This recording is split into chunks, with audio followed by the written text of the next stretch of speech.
해보겠습니다. 약속대로 오늘 여호수아가 마무리됩니다. 자, 이제 이 여호수아의 결론이 나오는데요.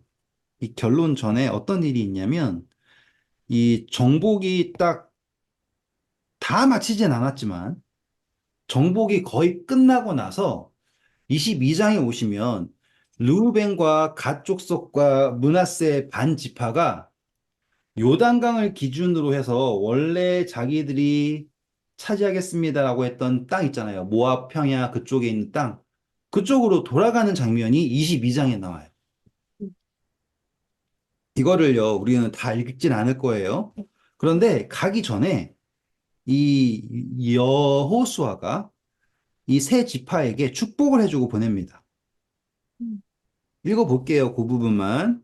음. 어, 22장 1절부터 6절까지 읽어주세요.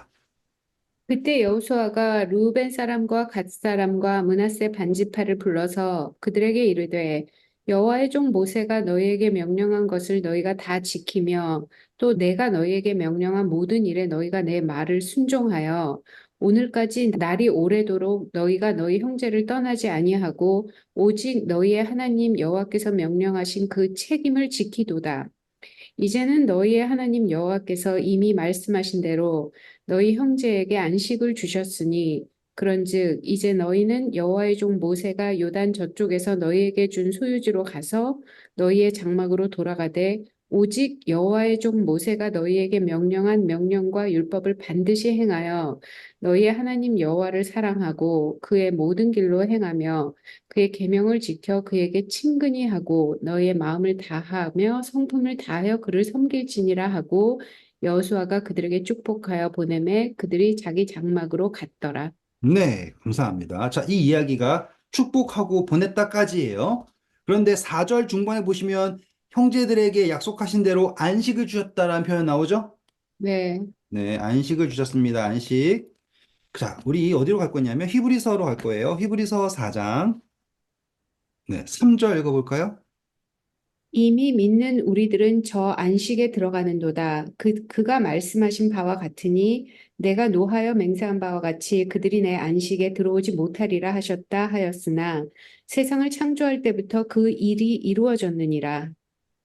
계속 보세요. 제7일에 관하여는 어딘가에 이렇게 일렀을 때 하나님은 제7일에 그의 모든 일을 쉬셨다 하였으며 또 다시 거기에 그들이 내 안식에 들어오지 못하리라 하였으니 그러면 거기에 들어갈 자들이 남아 있거니와 복음 전함을 먼저 받은 자들은 순종하지 아니함으로 말미암아 들어가지 못하였으므로 오랜 후에 다윗의 글에 다시 어느 날을 정하여 오늘이라고 미리 이같이 일렀으되 오늘 너희가 그의 음성을 듣거든 너의 마음을 완고하게 하지 말라 하였나니 만일 여호수아가 그들에게 안식을 주었더라면 그 후에 다른 날을 말씀하지 아니하셨으리라. 그렇습니다. 자, 여기까지 잡고요.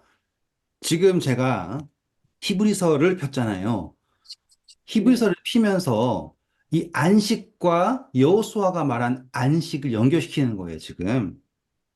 그런데 제가 히브리서 4장 5절을 킹제임스로 읽어볼게요.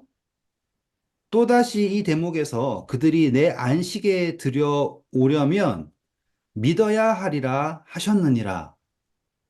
집사님 읽은 거랑 달라요? 같아요? 달라요. 어떻게 달라요? 그냥 5절 내, 어떻게, 내 안식에 들어오지 못하리라 하였으니 네, 그 다르죠. 네. 안식에 들어오려면 믿어야 한다라고 했단 말이에요. 그러니 처음부터 주어진 안식은 믿어야지 들어갈 수 있는 안식이에요. 못 들어온다 한 안식이 아니라. 그 차이점 보셔야 되고. 그리고 여호수아가 안식을 줬다라고 하잖아요, 지금. 그게 몇 절이었어요? 8절이었죠? 네. 네. 그런데 이 안식은 완성된 안식을 말하는 것이 아니에요. 가나안 땅에서 얻은 안식이 완전한 안식이 아니고 예수 그리스도께서 주셔야 할 새 하늘에서의 안식을 진정한 안식으로 설명을 하는데 그게 9절이거든요. 그런즉 안식할 때가 하나님의 백성에게 남아 있도다. 네, 그 안식이 남아 있는데 그 안식을 남아 있는 안식을 위해서는 아까 제가 5절에서 안식에 들어가려면 믿어야 한다 그랬잖아요. 그게 번역의 차이라고 했죠. 네. 믿어야지 들어가는데 그 믿음을 표현하는 게 무엇이냐? 바로 10절이에요. 이미 그의 안식에 들어간 자는 하나님이 자기의 일을 쉬심과 같이 그도 자기의 일을 쉬느니라. 이해하셨죠? 네. 그러니까 이 쉰다라고 하는 것 자체가 믿음을 말한다 이거예요, 지금. 안식에 들어간 자들은 믿음으로 들어가는 것이고요. 음, 그 안식을 누리는 자는 하나님의 안식을 누리는 자는 이라는 것을 여기서 의미를 확인하셔야지 돼요. 음. 되셨죠? 다시 돌아와서 이제 다시 이제 르우벤이랑 그 새 지파를 할 거예요. 축복을 받았단 말이에요. 축복을 받고선 이 사람들이 이 정복하는 것까지 열심히 다 도왔어요. 그리고서는 이제 이들이 정복을 도왔는데 이 믿음으로써 함께 싸웠죠. 근데 이들이 정복한 땅에서 얻은 분깃이 있어요, 없어요? 없어요. 없죠. 네. 응. 열심히 싸웠는데 자기 땅들 다 여기 있어요. 여기서 아무런 분깃을 얻지 못했어요.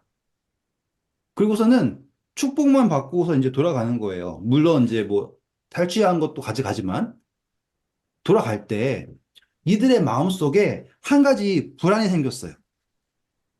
그 불안이 뭐냐면 다 안 읽을 거예요. 그러니까 이야기를 할게요.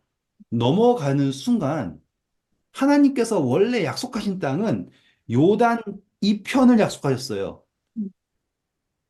요단 이편을 약속하지 않으셨다고요. 그쵸? 요단 이편을 약속하셔서 그 땅이 유브라데까지 가는 이거였단 말이에요. 그러니 원래는 제비를 뽑았다면 이 세 지파 있죠? 두 지파 반이지만 원래 그들이 여기로 들어와서 제비를 뽑았다면 여기에서 분깃을 얻을 수 있었을 거 아닙니까? 그런데 여기에서 자기네들이 여기가 좋습니다. 라고서는 해버렸죠. 그랬을 때 이제 얘네들이 이제 넘어가는 순간 단절될까 봐 두려운 거예요, 이게. 분명히 이 믿음의 전쟁을 싸우고 이 안식을 누려야 된다고 했는데 스스로 이 안식에서 나오는 느낌이랄까? 이러한 불안을 생겼던 거예요. 그래서 이 사람들이 어떻게 했냐면 다시 내려가서 요단강을 기준으로 이렇게 넘어가기 전에 여기다가 단을 하나 쌌습니다. 그 이야기예요. 그게 10절부터 나오는데요. 10절 읽어볼까요? 10절만? 루벤 자손과 므낫세 반 지파가 가나안 땅 요단 언덕가에 이르자 거기서 요단가에 제단을 쌓았는데 보기에 큰 제단이었더라. 네, 여기 제단을 쌓은 거예요. 그걸 봤더니 이게 작지도 않고 나름 큰 제단을 쌓은 거예요. 그러니 사람들이 이걸 보고서는 오해를 한 거죠. 그래서 이제 실로의 사람들이 모여서 전쟁하러 가자. 왜냐하면 실로에다가 우리 성막을 세웠잖아요. 그쵸? 그래서 전쟁을 하려고 이제 지파, 열 지파를 보내가지고 물어봤어요. 대표를 보내가지고. 너네가 지금 이거 쌓은 게 부올에서 발람 때문에 잘못돼가지고는 그렇게 많은 사람이 죽었는데 또 다른 우상 숭배를 만드는 거냐? 라고 하고서는 이제 이야기를 쫙 줄여서 하는 거예요. 막 뭐라고 했더니 이 르우벤과 다른 갓과 므낫세 반지파가 한 이야기가 뭐냐? 자, 19절 볼까요? 그런데 너희의 소유지가 만일 깨끗하지 아니하거든 여호와의 성막이 있는 여호와의 소유지로 건너와 우리 중에서 소유지를 나누어 가질 것이니라. 오직 우리 하나님 여호와의 제단 외에 다른 제단을 쌓음으로 여호와를 거역하지 말며 우리에게도 거역하지 말라. 네, 그래서 초대를 해요. 와라, 차라리. 거기에 넘어서 있는 것이 어려우면 와서 분깃 받으면 되지. 왜 이상한 단을 세우냐? 라고 했을 때 21절부터 볼까요? 루벤 자손과 갓 자손과 므낫세 반지파가 이스라엘의 천천의 수령들에게 대답하여 이르되 전능하신 자 하나님 여호와 전능하신 자 하나님 여호와께서 하시나니 이스라엘도 장차 알리라. 이 일이 만일 여호와를 거역함이나 범죄함이거든 주께서 오늘 우리를 구원하지 마시옵소서. 우리가 제단을 쌓은 것이 돌이켜 여호와를 따르지 아니하려 함이거나 또는 그 위에 번제나 소제를 드리려 함이거나 또는 화목제물을 드리려 함이거든 여호와는 친히 벌하시옵소서. 우리가 목적이 있어 주의하고 이같이 하였노라. 곧 생각하기를 후일에 너희 자손이 우리 자손에게 말하여 이르기를 너희가 이스라엘 하나님 여호와 무슨 상관이 있느냐? 너희 르우벤 자손 갓 자손아 여호와께서 우리와 너희 사이에 요단으로 경계를 삼으셨나니 너희는 여호와께 받을 분깃이 없느니라 하여 너희의 자손이 우리 자손에게 여호와 경외하기를 그치게 할까 하여 우리가 말하기를 우리가 이제 한 제단 쌓기를 준비하자 하였노니 이는 번제를 위함도 아니고 다른 제사를 위함도 아니라. 감사합니다. 여기서 멈춰보세요. 자, 여기 25절이 그렇게 중요한 거예요. 마지막 문장 뭐라 그랬어요? 여호와 너희가 여호와 경외하기를 그치게 할까 하여. 그거예요. 음,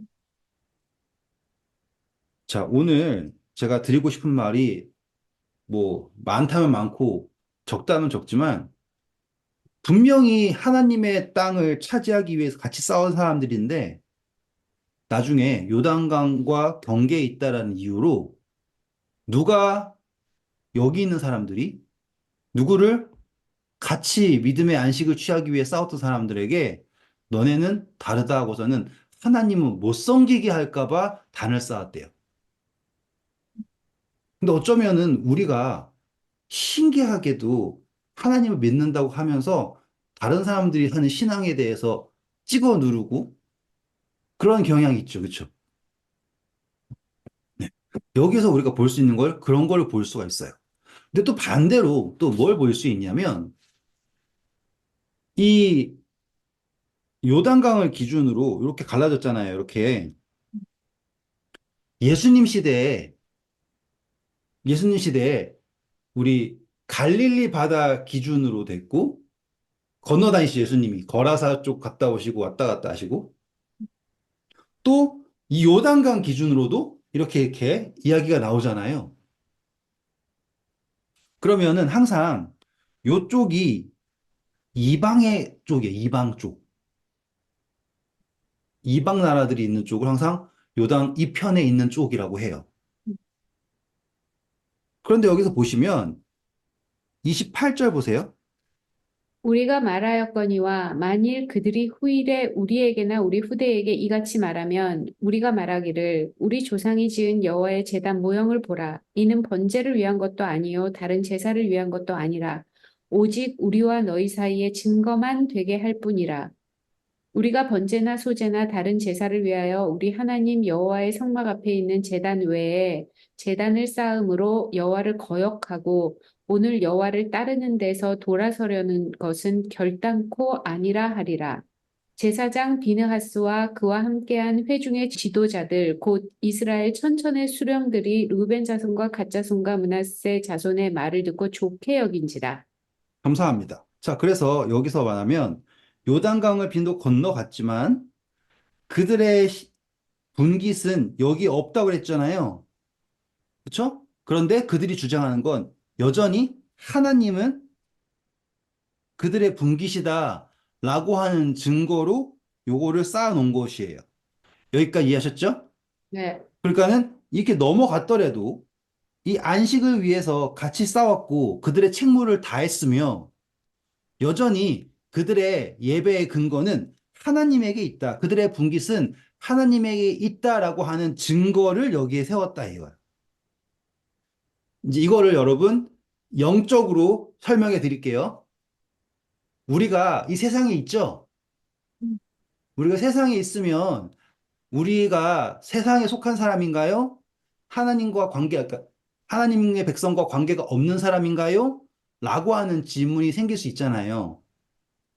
그때 예수님이 뭐라고 하셨어요? 너희의 마음이 있는 곳에 너가 있다라고 했지 않습니까? 내 보물이 있는 곳, 내 마음인 곳에 내 보물이 있다라고 했잖아요. 같은 의미가 되는 게 이 제단이에요. 그러면 이 제단은 우리에게 상징적으로 누구입니까? 라고 하는 의미로 적용될 수도 있게 되는 거예요. 이해하실 수 있겠어요? 예수 그리스도라고 하는 우리의 예배의 근거가 하늘에 있다면 우리는 그 누가 와도 관계가 없다라고 할 수 없는 상태입니다. 요단강 이편에 있지만 우리는 하나님에게 받은 분깃에 함께 되는 연결에 있습니다. 그리고 여기 있다고 해서 이쪽 백성들이 하나님을 못 섬기게 할 수 없습니다. 그 증거는 여기에 있는 예수 그리스도입니다. 라고 하는 적용까지 가능한 게 이 이야기예요. 여기까지 이해되셨죠? 자, 그러면 이 이야기가 나중에 어떻게 사사기로 가는지를 보시면 재미가 있어요. 여기에 이 르우벤과 이 지파들은 하나님을 섬기기 위해서 애쓴다라고 표현했죠. 자, 우리 여호수아 가셔서 23장, 24장입니다. 22절, 23절 보세요. 여호수아가 백성에게 이르되 너희가 여호와를 택하고 그를 섬기리라 하였으니 스스로 증인이 되었느니라 하니 그들이 이르되 우리가 증인이 되었나이다 하더라. 여호수아가 이르되 그러면 이제 너희 중에 있는 이방 신들을 치워버리고 너희 마음을 이스라엘 하나님의 여호와께로 향하라 하니 네, 여기에 보면 증인이라고 나오고 여호수아가 너희 중에 있는 이방신을 지우라고 그러죠. 그렇다라는 건 사람들이 정복을 하고 다녔지만 벌써부터 이방신을 챙기고 있었던 거예요. 반면에 요단강은 건너갔지만 이 무더기를 쌓은 루벤과 갓과 므낫세 반지파는 하나님을 섬기는 증거로 이 무더기를 쌓아서 너희들이 우리를 하나님 못 섬기게 하지 않게 하겠다라는 증거를 세웠잖아요. 근데 정작 여기 있는 하나님의 분깃을 받은 사람들은 뭐 하고 있다고요? 이방신을 챙기고 있는 상태. 그러면 이 이야기 다시 영적으로 적용을 하면 우리가 뭐 교단이 이렇다 저렇다 하면서 다른 사람들 막 이렇게 핍박하는 상태 있잖아요. 여기 있는 사람들은 어떻게든 믿어보려고 하는 거고 우리는 너 요단강 건너갔으니까 안 돼. 라고 하는 거고. 근데 정작 우리 가운데는 이방신이 잔뜩 있는 거고. 이런 식으로 적용을 할 수 있는 거예요. 그렇게 되었을 때 사사기 가자마자 무너지는 이유가 이것 때문에 무너지는 거예요. 각 지파별로 나는 나, 너는 너. 그래서 나중에 다 이야기할 거예요. 우리가 사사기 할 거니까. 베냐민 지파가 어떻게 됐어요? 아세요? 그 레위 지파가 첩 가지고 갔다가 데리러 갔다가 다른 데 가지 말고 베냐민 지파 그쪽에 가서 자자 그랬더니만은 거기에서 폭군들이 와가지고는 나와라 너랑 관계하겠다 그랬더니만은 집주인이 안 된다고 해가지고는 그 레위 사람이 첩을 내보내죠. 그랬더니만은 그 사람들이 그 여자를 강간해가 그 여자가 결국에 죽잖아요. 그래가지고 그 레위인이 그 여자를 시체를 가지고 12등분을 해가지고는 온 이스라엘 지파에 보냈더니만 사람들이 놀래가지고 와가지고는 누가 그랬냐? 그랬더니 베냐민 지파가 그랬다. 고서는 베냐민 지파를 몰살시키잖아요. 그게 우리가 사사기에서 공부할 이야기예요. 근데 그 분열의 씨앗이 이 여호수아에서 등장한다라는 걸 보여드리고 싶은 거예요. 루벤 지파가 재단 쌓았다, 이게 세 지파가 재단 쌓았다 이후로 온 지파들이 우르르 와가지고는 전쟁하려고 덤비죠. 그쵸? 사사기에도 똑같은 게 일어난단 말이에요. 그런데 정작 그들 안에는 더 많은 악이 있는 거예요. 드러나지 않은 악, 이방에 가득한 것이 있는데 표면적으로는 야, 너네가 재단 쌓았어? 본때를 보여주지. 이렇게 나오고 있는 그 씨앗이 여기서 딱 보이고 그 이야기가 사사기에서 그대로 다 나온다. 그래서 그걸 설명하기 위해서 제가 이거 말씀드렸던 거예요. 자, 그런 다음에 이 제단을 보고서 이제 제사장들이 좋아, 이 제단은 번제를 드리거나 제물을 드리려는 것이 아니라 기념하는 것이야. 라고 인정해 줍니다. 그쵸? 그럼으로써 관계를 걷게 됐는데 이건 또 영적으로 다 묵상해 보세요. 예수 그리스도로 적용할 수도 있고요. 또한 증거로 적용할 수도 있고요. 우리의 보물이라고 할 수 있고요. 마음이라고도 할 수 있고요. 이렇게 적용될 수가 있어요. 그리고 아까 제일 처음에 설명했던 것처럼 안식을 누리는 것은 믿음으로써 누릴 수 있습니다. 라는 것까지 왔죠. 자, 이제는 어디로 가냐면 23장이에요. 1절 볼까요? 여호와께서 주의 모든 원수들로부터 이스라엘을 쉬게 하신 지 오랜 후에 여호수아가 나이 많아 늙은지라. 음, 여호수아가 온 이스라엘 곧 그들의 장로들과 수령들과 재판장들과 관리들을 불러다가 그들에게 이르되 나는 나이가 많아 늙었도다. 너희의 하나님 여호와께서 너희를 위하여 이 모든 나라에 행하신 일을 너희가 다 보았거니와 너희의 하나님 여호와 그는 너희를 위하여 싸우신 이시니라. 보라, 아멘이죠. 자, 여호수아가 강조하고 싶은 거는 싸우신 분은 내가 아니라 하나님이시다라는 걸 강조했어요. 음, 그리고서는 4절부터 나오는 이야기를 보면 이미 정복한 나라가 있고요. 그리고 남은 건 뭐예요? 정복해야 할 땅이 있어요. 정복해야 할 땅. 거기에서를 어떻게 설명하고 있냐면 4절에 보면 제비 뽑았다 그러죠. 그쵸? 5절 읽어주실까요? 너희의 하나님 여호와 그가 너희 앞에서 그들을 쫓아내사 너희 목전에서 그들을 떠나게 하시리니 너희의 하나님 여호와께서 너희에게 말씀하신 대로 너희가 그 땅을 차지할 것이라. 그러므로 너희는 크게 힘써 모세의 율법책에 기록된 것을 다 지켜 행하라. 그것을 떠나 우로나 좌로나 치우치지 말라. 네. 그래서 이 해야 할 땅에 대해서 어떻게 싸울 것이냐라는 걸 설명하지 않고 하나님을 어떻게 순종할 것이냐를 설명합니다. 이게 재밌는 부분이에요. 우리는 늘 내가 닥친 문제를 해결할 방법을 찾으려고 노력하는데 성경은 언제나 문제의 해결 방법이 아닌 하나님을 찾는 것을 강조합니다. 당장 눈앞에 있는 것이 아니에요. 우리와 함께 있는 하나님을 발견하는 거예요. 그래서 7절 볼까요? 너희 중에 남아있는 이 민족들 중에 들어가지 말라. 그들의 신들의 이름을 부르지 말라. 그것들을 가리켜 맹세하지 말라. 또 그것을 섬겨서 그것들에게 절하지 말라. 네, 이것들을 우리는 방법이라고 보시면 돼요. 당장의 문제를 해결하는 방법을 찾으면 우리는 어쩔 수 없이 그 땅의 신들을 좇을 수밖에 없어요. 이해하시죠?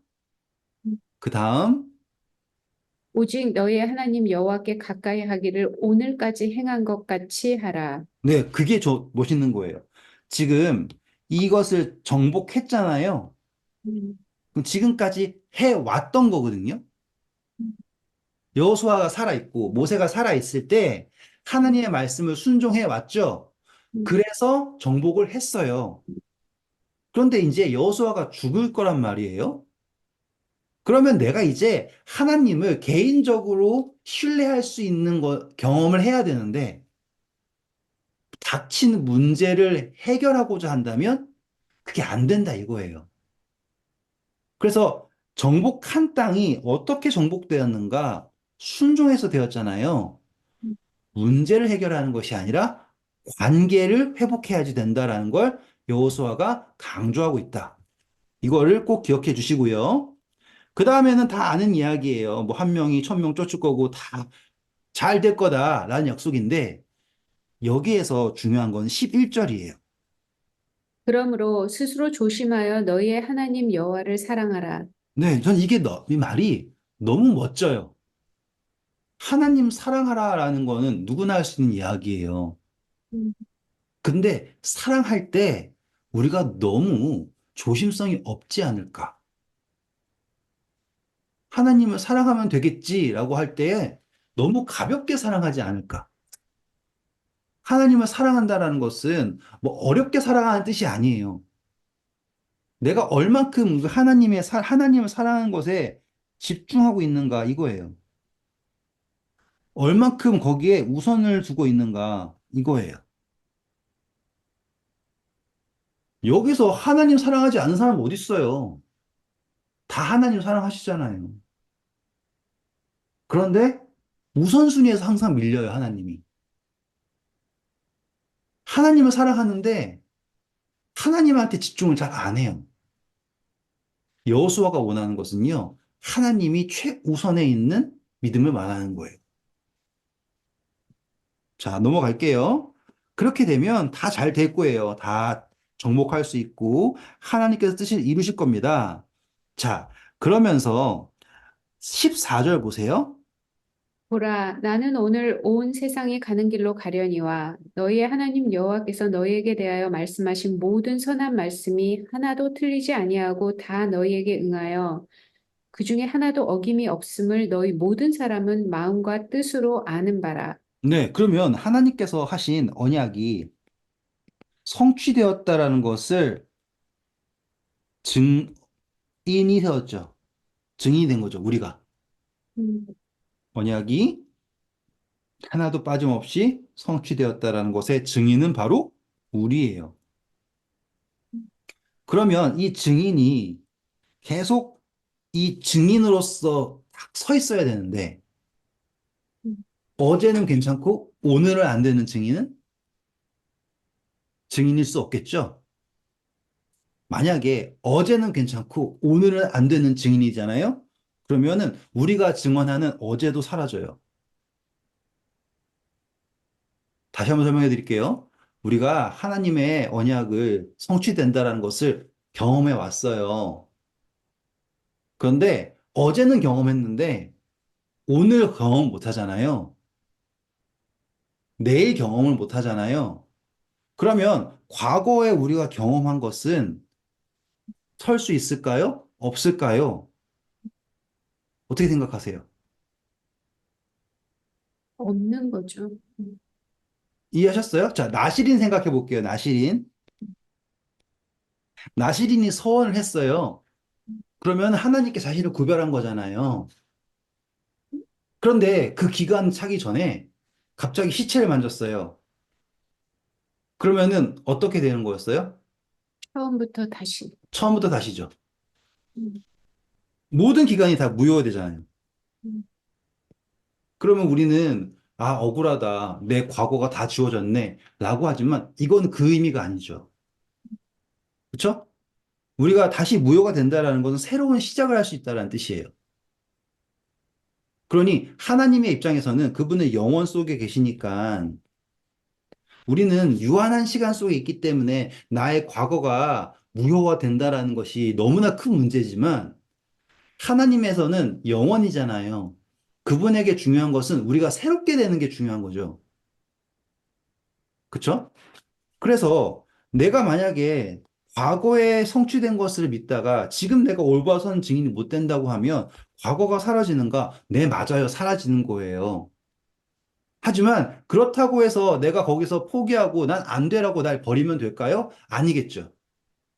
계속 내가 잘못되었으면 다시 새로운 나시린의 서약을 하고 새롭게 시작을 하면 되는 거잖아요.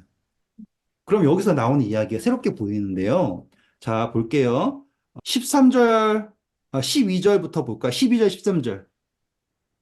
너희가 만일 돌아서서 너희 중에 남아있는 이 민족들을 가까이하여 더불어 혼인하며 서로 왕래하면 확실히 알라 너희 하나님 여호와께서 이 민족들을 너희 목전에서 다시는 쫓아내지 아니하시리니 그들이 너희에게 올무가 되며 덫이 되며 너희의 옆구리에 채찍이 되며 너희의 눈에 가시가 되어 마침내 너희가 너희의 하나님 여호와께서 너희에게 주신 이 아름다운 땅에서 멸하리라.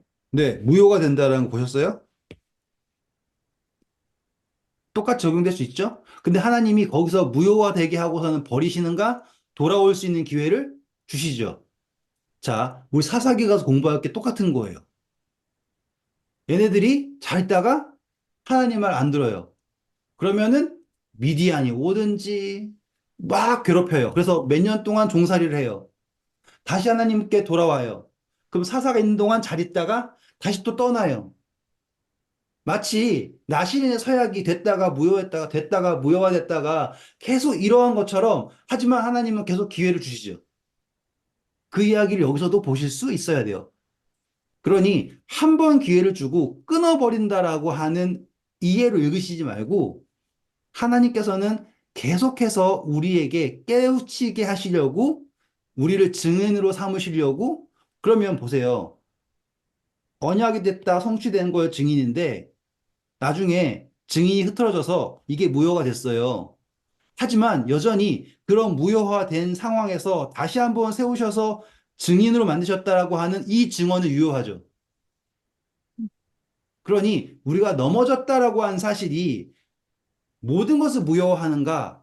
그렇지 않은 거예요. 의인은 넘어지지 않는다가 아니죠. 넘어지나 일곱 번 넘어지나 일어난다가 목적이잖아요. 그러니 하나님께서 목적하시는 거는 다시 하나님의 백성이 일어나는 것을 목적하신다. 그 이야기예요. 그래서 넘어오셔서 15절 보면 결국에 어떤 일이 일어난다고 합니까? 너희 하나님 여호와께서 너에게 말씀하신 모든 선한 말씀이 너희에게 임한 것 같이 여호와께서 모든 불길한 말씀도 너희에게 임하게 하사 너희의 하나님 여호와께서 너희에게 주신 이 아름다운 땅에서 너희를 멸절하기까지 하실 것이라. 네, 신명기에서 나온 말씀 그대로죠. 우리 공부했던 거예요. 신명기 28장에 나왔던 말씀 그대로예요. 축복과 저주가 있는데 항상 그것은 정말로 뭐라고 할까요? 마치 무슨 버튼을 누르는 것처럼 이 백성이 이렇게 했을 경우에는 복이 나타나고 이렇게 했을 때는 그들이 의뢰하는 것을 그들이 복이라고 의뢰하는 것을 잘라서 하나님을 보게 하는 저주가 나타나고 그러니 하나님이 얼마나 섬세하게 하나님의 백성을 지키고 계시는가라는 걸 보실 수 있는 게 이 부분이겠죠. 자, 이제 오늘의 하이라이트 24장을 왔습니다. 이제 드디어 여호수아가 결론이 생기는 거예요. 자, 이 24장이 얼마나 멋있는지 설명해 드릴게요, 이제. 1절 보시면 장소가 나옵니다. 배경. 배경이 어디예요? 읽어볼까요? 여호수아가 이스라엘 모든 지파를 세겜에 모으고 이스라엘 장로들과 그들의 수령들과 재판장들과 관리들을 부르매 그들이 하나님 앞에 나와 선지라. 자, 우리 성소는 지금 이 시대에 성소는 어디에 세워져 있었어요? 실로에 세웠죠, 실로. 이때 실로에다 성소를 세웠었어요. 근데 여호수아가 백성들을 모은 곳은 어디예요? 세겜. 왜 세겜에 모았을까요? 생각해 보세요. 세겜에서 뭐 했었지? 몰라요? 그리고 네. 세겜 많이 들어봤잖아요. 그러니까 거기서 뭐 했었지? 엄청나게 많은 일이 있었죠. 네. 이게 그래서 하이라이트인 거예요, 주사님. 여호수아가 수많은 지역을 다 알고 있는 사람이죠. 왜 다 정복했으니까. 근데 그의 마지막 그 언약을 세울 장소를 세겜으로 정했어요. 왜냐하면 이 세겜이 이 모든 여정의 시작점이자 끝이기 때문이에요. 우리 창세기 12장 가볼게요. 창세기 12장 아브라함의 여정에서 6절 가나안에 처음 도착했을 때 그가 도착한 곳은 어디일까? 아브라함이 그 땅을 지나 세겜 땅 모래 상수리 나무에 이르니 그때 가나안 사람이 그 땅에 거주하였더라. 와, 아시겠죠? 네. 이게 멋진 거 아니에요? 하나님 약간 로망이 있으신 분 같지 않아요? 로맨틱하지 않아요? 아브라함이 제일 처음에 탁 밟았던 땅이 바로 이 세겜이에요. 시작한 곳. 그리고 아브라함에게 내 후손이 돌아올 거다라고 했잖아요. 그 돌아온 곳이 바로 이 세겜이에요. 너무 멋지죠? 세겜에서 시작해서 세겜에서 끝나는. 그리고 또 다른 이야기는 뭐가 남았어요? 우리 요셉이 자기의 뼈를 묻어달라고 그랬죠?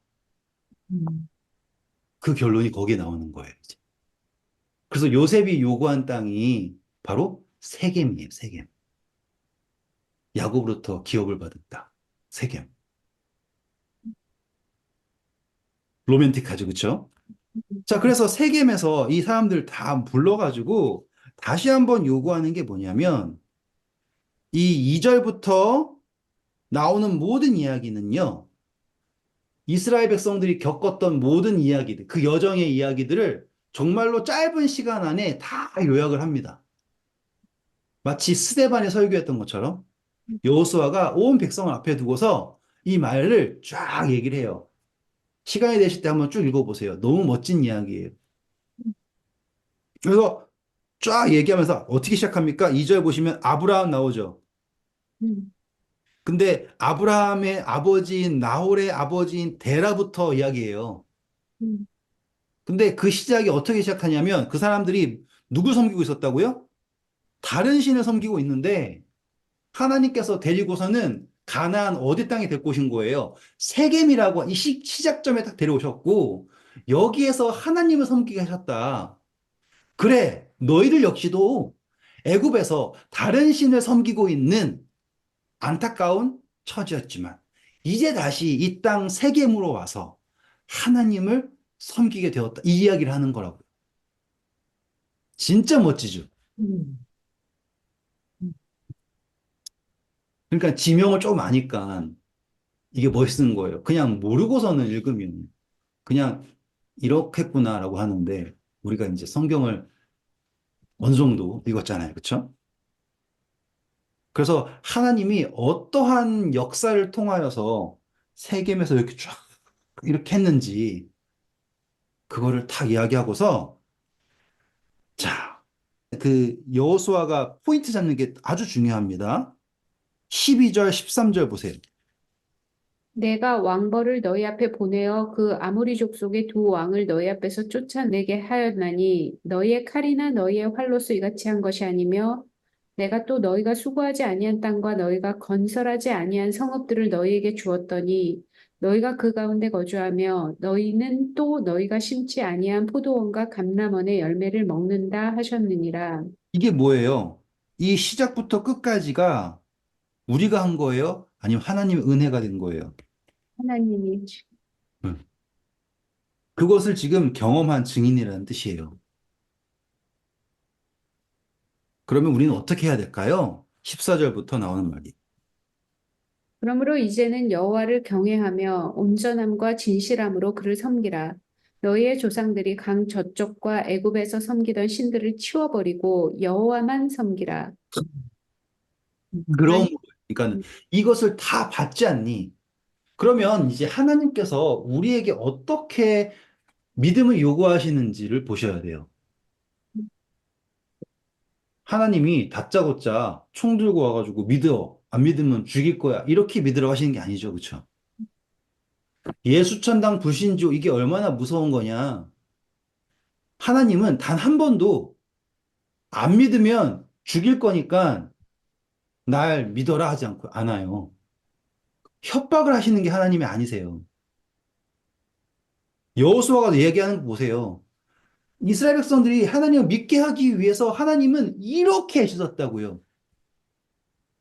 말 하나하나 이루어지지 않은 것이 없고 처음 밟았던 땅 세겜에 지금 아브라함 혼자 밟았었는데 그쵸? 온 민족이 함께 서 있지 않느냐. 하나님께서 이루신 것이다. 그러니 너희는 하나님을 섬겨라. 아브라함이 데라가 섬겼던 네? 이방신을 버리고 하나님을 섬긴 것처럼 너희 역시도 이방신을 버리고 하나님을 섬겨라. 그런데 만약에 너희 눈에 하나님 섬기는 것이 좋지 않게 보이거든 이게 다음 절이에요. 읽어보실까요?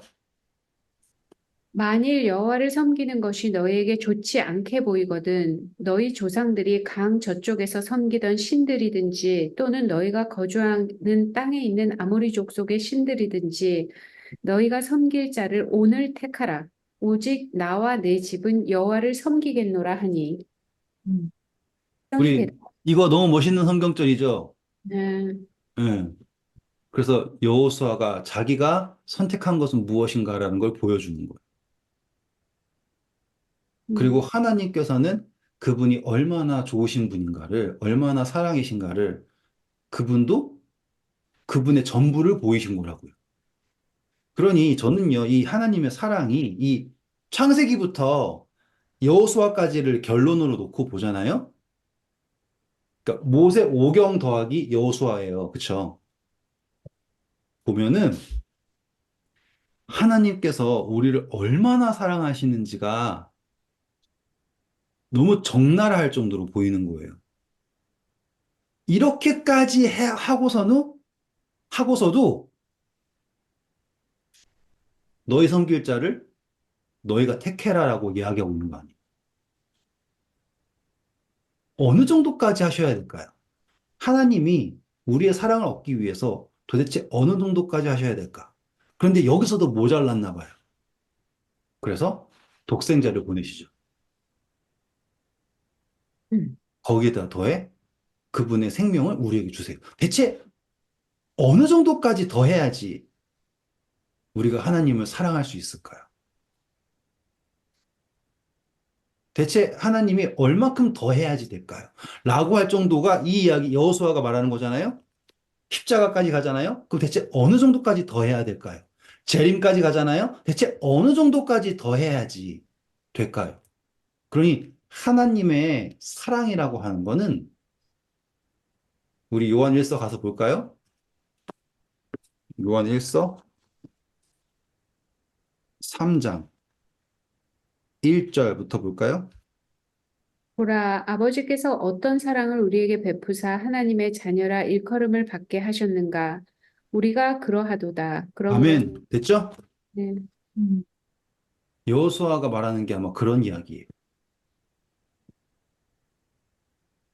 그래서 너희 섬길 자를 오늘 택하라. 나와 내 집은 여호와를 섬기겠다라고 얘기합니다.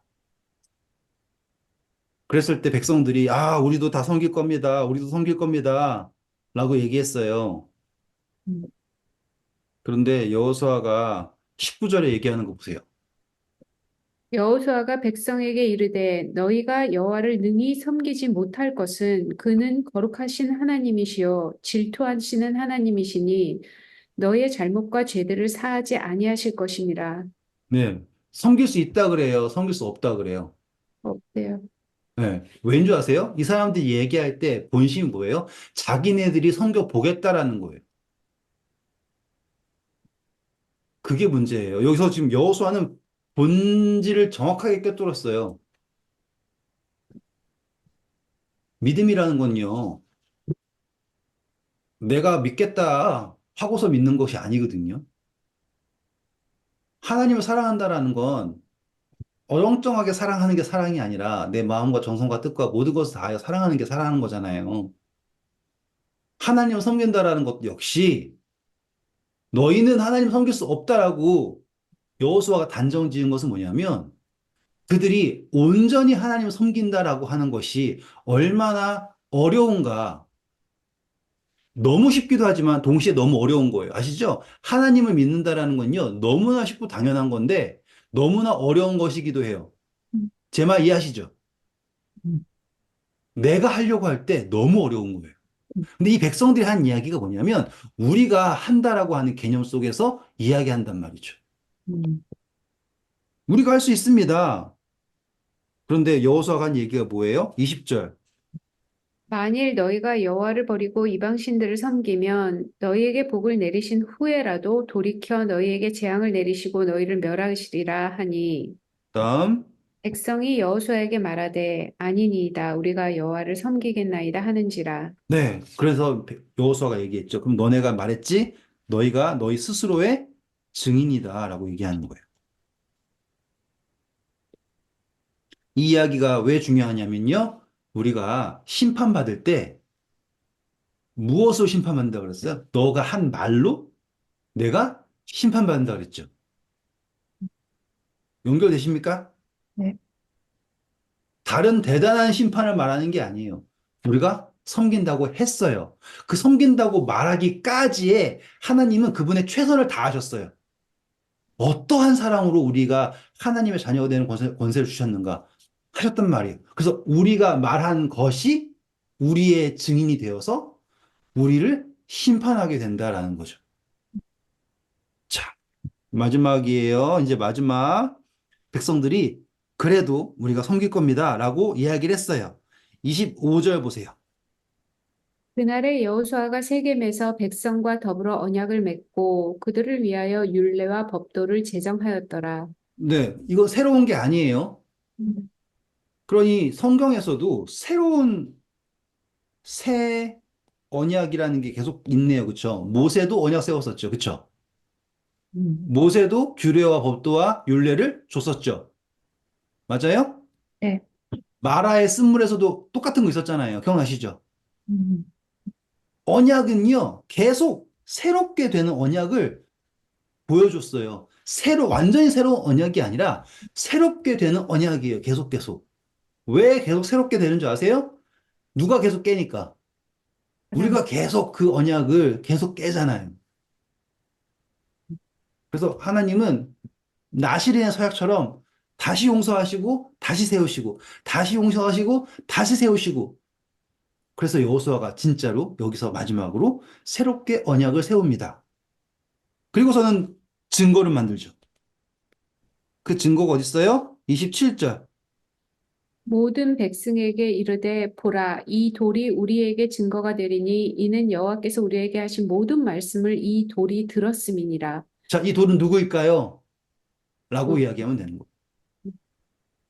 산돌이신 예수 그리스도라고도 적용할 수 있겠죠. 그래서 우리가 하나님을 섬기겠습니다 라고 하는 증언을 증인으로서 계시는 분이 우리 자신 또 이제 누구예요? 예수님, 돌이신 예수님. 이렇게 적용이 됩니다. 그래서 그 돌 앞에서 증언을 하고 이 언약이 세워지는 거예요. 이렇게. 그래서 증거가 되리니 그러므로 너희가 너희 하나님을 부인하지 못하도록 그것이 너희에게 증거가 되리라. 그러면 우리 아까 루벤이랑 갓이랑 므낫세 반지파가 넘어갈 때도 뭘 세웠어요? 증거를 세웠죠. 맞아요? 재단 증거. 온 백성과 언약을 할 때도 마지막에 뭘 세웠어요? 증거를 세웠어요. 그러면 이 증거가 누구를 예표하는 것일까라고 했을 때 예수 그리스도라는 거겠죠? 그래서 도마에게 예수님이 뭘 보이셨어요? 증거를 보이셨죠. 옆구리를 만져봐라. 옆구리에 손가락도 집어넣어봐라. 아우, 증거라고요, 증거. 그러니까 예수님이 증거예요. 그러니까 증거가 있는 한 우리는 그 언약에 묶인 거라고요. 되게 멋진 거예요. 이거를 얼마나 더 멋지게 해야 할까? 제가 언어가 짧아서 못하지만은 세겜에서 시작해서 세겜에서 끝났는데 그 모든 역사의 증거가 예수 그리스도 돌이 딱 섰나 이 말이에요. 음. 그래서 여호수아는 110세에 죽습니다. 죽었을 때 에브라임 산지에서 이렇게 돼가지고요. 31절, 32절 볼까요? 이스라엘이 여호수아가 사는 날 동안과 여호수아 뒤에 생존한 장로들 곧 여호와께서 이스라엘을 위하여 행하신 모든 일을 아는 자들이 사는 날 동안 여호와를 섬겼더라. 증인이 있을 동안은 섬겼어요. 맞죠? 네. 다음. 또 이스라엘 자손이 애굽에서 가져온 요셉의 뼈를 세겜에 장사하였으니 이것은 야곱이 백 크시다를 주고 세겜의 아버지 하몰의 자손들에게서 산 밭이라. 그것이 요셉 자손의 기업이 되었더라. 아멘. 네, 이렇게 여호수아가 마무리되는 거예요. 세겜에서 시작해서 세겜에서 끝나는 이 구속의 역사. 이게 믿음의 조상들의 역사가 이렇게 쫙 돼가지고는 약속의 땅에 세겜에서 시작해서 세겜으로 끝나는.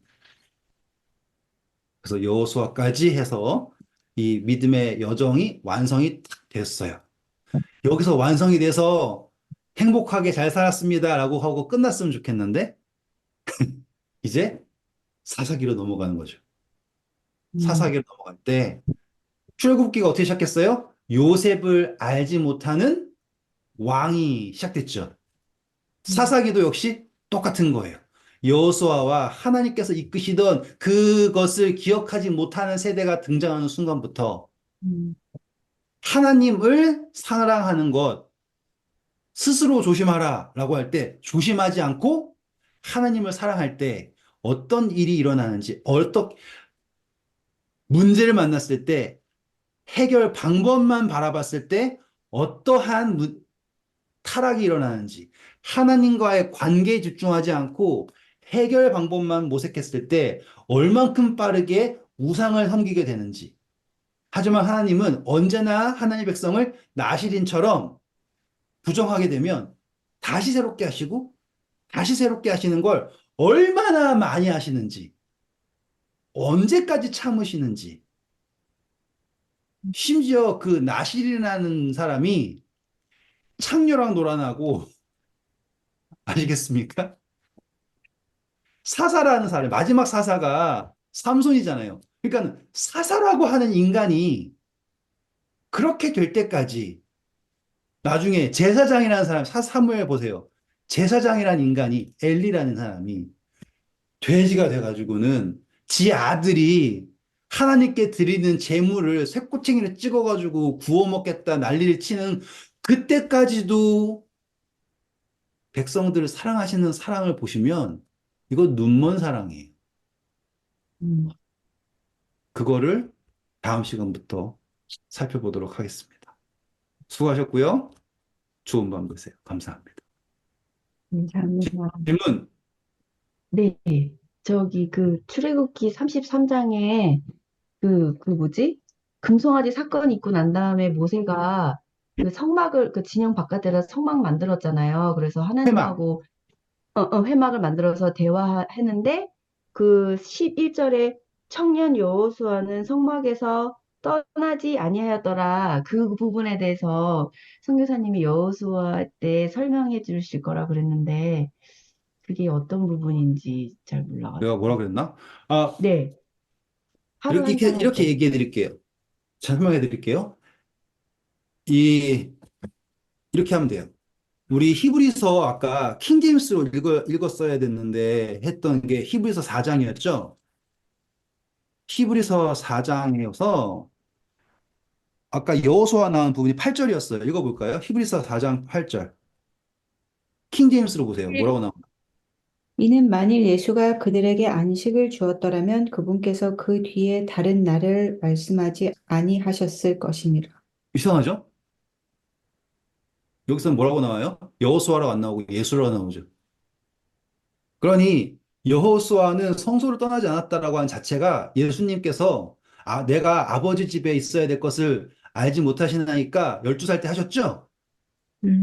그런 의미랑도 연결이 될 수가 있어요. 그냥 잡아서 얘기해도. 그쵸? 그리고 이 여호수아가 이건 성막이 아니에요. 금송아지 사건 이후에 산에 계시던 하나님의 임재가 진영 밖에 있는 장막 안에 오시는 거예요. 음, 그쵸? 그래서 그 장막을 지키는 게 누구였냐면 여호수아예요. 그러니까는 성소가 지어지기 전까지 하나님의 임재가 있는 장막을 지키는 사람은 여호수아였어요. 음, 맞죠? 그렇기 때문에 뭐 더 길게도 갈 수 있지만 그냥 짧게 얘기하면 성소가 지어질 때까지 성막을 그러니까 하나님의 임재를 지키는 것이 여호수아였고 성소가 지어지고 나서 그 임재를 지키는 역할은 제사장에게 갔는데 이 모든 표상은 다 예수님의 표상으로 이어집니다. 이렇게 이해할 수 있고요. 또 거기서 좀 더 확장을 해서 하나님께서 모세를 택하셨죠. 그쵸?